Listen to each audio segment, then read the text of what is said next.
La discriminación, un supuesto pasado que sigue siendo una realidad constante bajo la naturalización de este problema dentro del común de la sociedad. Sencillamente, en nuestro país se ha escalado a tal nivel de permear nuestra heterogeneidad social y cultural y definir cómo es Colombia, más que un país unido, muchos países en uno. El problema no es la existencia de tal heterogeneidad, sino la configuración discriminatoria que se ha generado con base en eso. Un problema que hoy en día pareciera un problema invisible, tanto así que para algunos es inexistente. Por lo siguiente, durante el video hablaremos bajo la premisa de que, históricamente en la sociedad colombiana, la etnicidad ha sido gran causal de discriminación, a tal medida que nuestra configuración regional y de clases se ha fundamentado en las diferencias raciales. Para comenzar, hay que ser claros. Nuestra sociedad tiene interiorizado que si alguien es de la población afro, o es del Pacífico o de sus cercanías. Sin embargo, no está tan mal pensar en eso, puesto que, según datos del DANE y el Ministerio de Cultura, aproximadamente el 50% de la población afrocolombiana se encuentra en estas regiones. Lo que sí está mal es generalizar y asumir sin preguntar. Al momento que estigmatizamos a esta población afro, comenzamos a dejar entrar la discriminación como históricamente se le ha permitido entrar en la sociedad colombiana. Un claro ejemplo de esta estigmatización es el soldado Micolta, un célebre personaje del comediante Roberto Lozano. Micolta, un hombre negro del Pacífico, desató en 2015 una polémica gigante acerca de la discriminación, a tal medida que Caracol tuvo que llegar a censurar a este personaje. Los problemas de discriminación, nos cuenta Camila Segura en su podcast No soy tu chiste, nacen tras el sentimiento de repulsión al personaje que sintió la comunidad afro acerca de los prejuicios comunes. Estos fueron explicados durante este podcast por dos grandes líderes de esta comunidad, Darwin Quintero y Ali Bantú. Pero, ¿dónde se articula la configuración regional o de clases con la discriminación racial? Ahí está el verdadero problema. No es fácil de ver porque esto es natural para nosotros. Dejando de un lado discusiones sobre qué tan lejos puede llegar el humor, este personaje representaba los prejuicios históricos hacia la población afrocolombiana, que Roberto, sin pensar en este tema, de forma natural le implantó a un personaje negro y del Pacífico con bajos recursos. Incluso antes de que Roberto afirmara que este personaje era del Pacífico, se asumía que era así. Incluso un ejemplo es que Darwin, en el podcast de Camila, asegura que es del Pacífico sin previa autorización o confirmación del creador.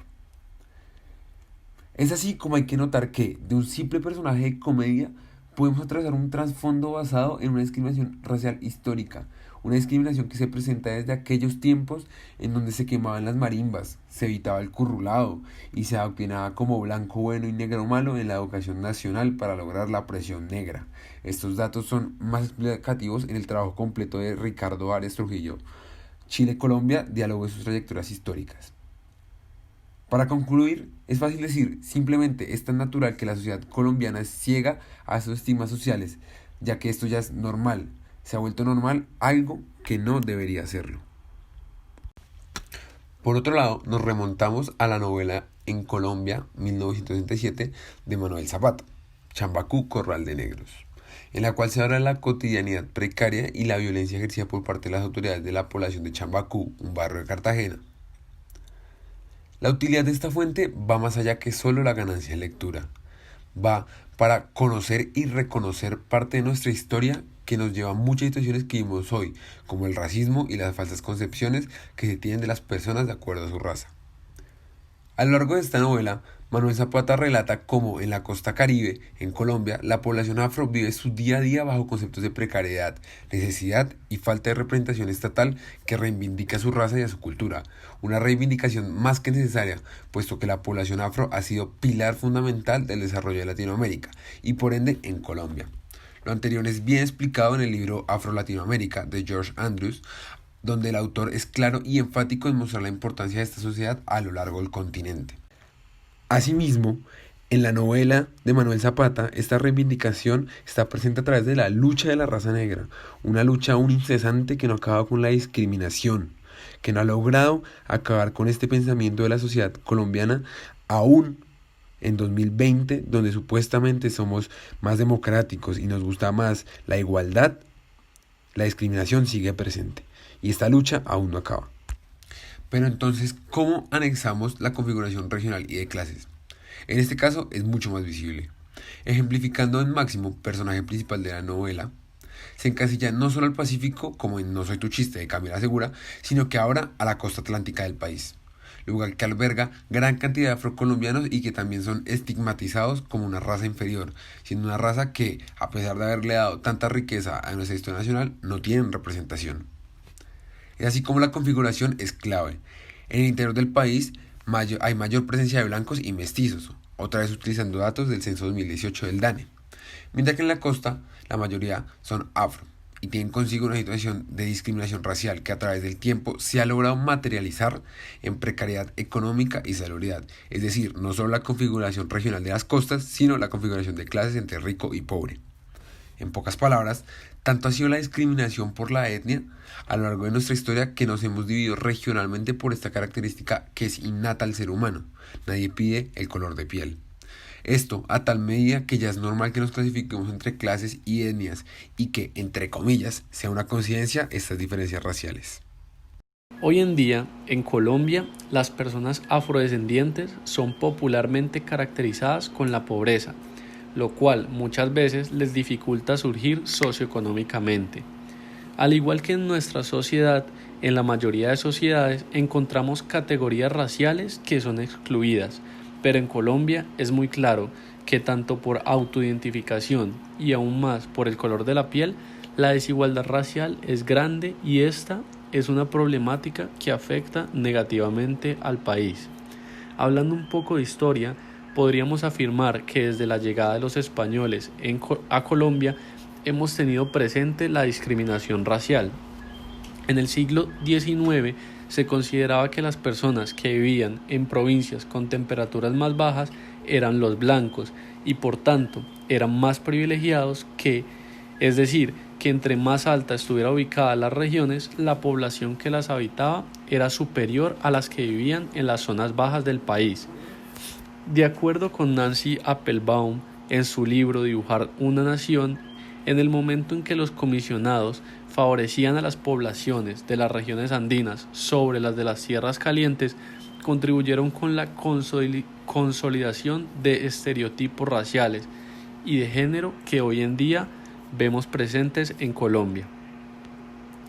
De estos tiempos se tenían ya los estereotipos que hoy en día tenemos de las personas pertenecientes a cada región del país, como los paisas, cachacos, caleños, costeños y entre otros.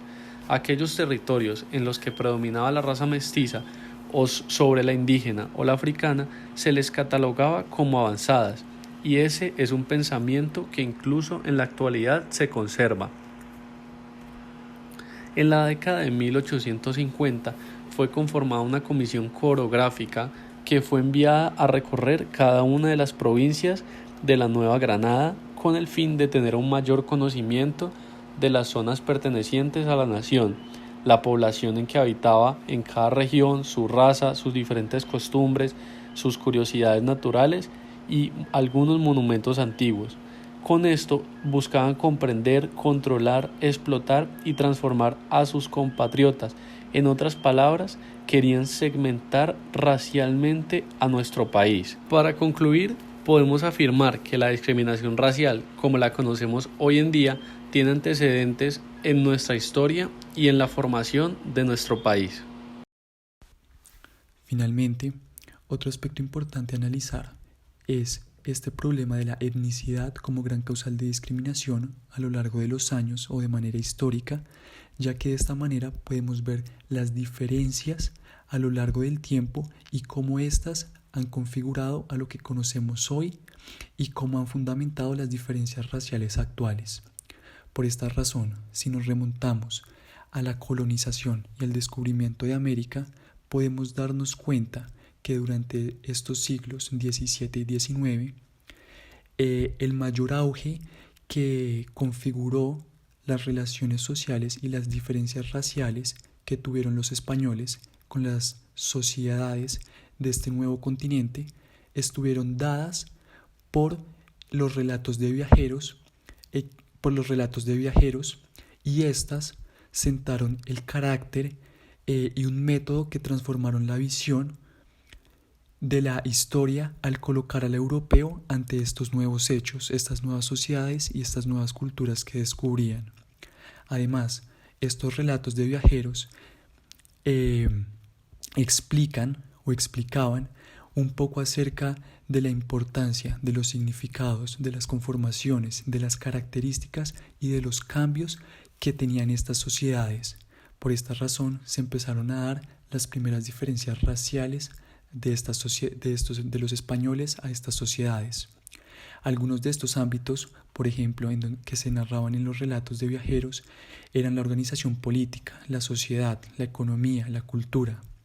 Pero si nos remontamos al siglo XVII, es decir, los primeros viajes, podemos darnos cuenta que ellos tenían una visión muy sumaria del aspecto de la vida, mientras que los viajeros de mitad del siglo XIX fueron más explícitos en sus observaciones y dejaban un análisis de los aspectos más importantes.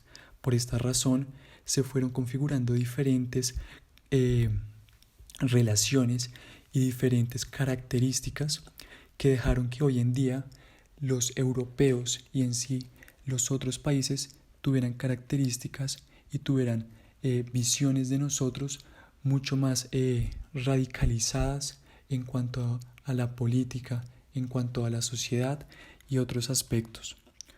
Por esta razón, hoy en día tenemos el gran problema de tener la etnicidad como gran causal de discriminación, que también es evidente entre nosotros mismos y que ha sido muy marcada a lo largo de los años. En conclusión, podemos decir que la etnicidad como causal de discriminación ha sido un proceso que se ha desarrollado a lo largo de los años y que se ha configurado de tal manera que hemos dividido nuestra sociedad a partir de una configuración regional basada en las diferencias raciales y en las diferencias basadas en la etnicidad, que actualmente se ha naturalizado de tal manera que hemos permitido y apoyado estas situaciones de discriminación.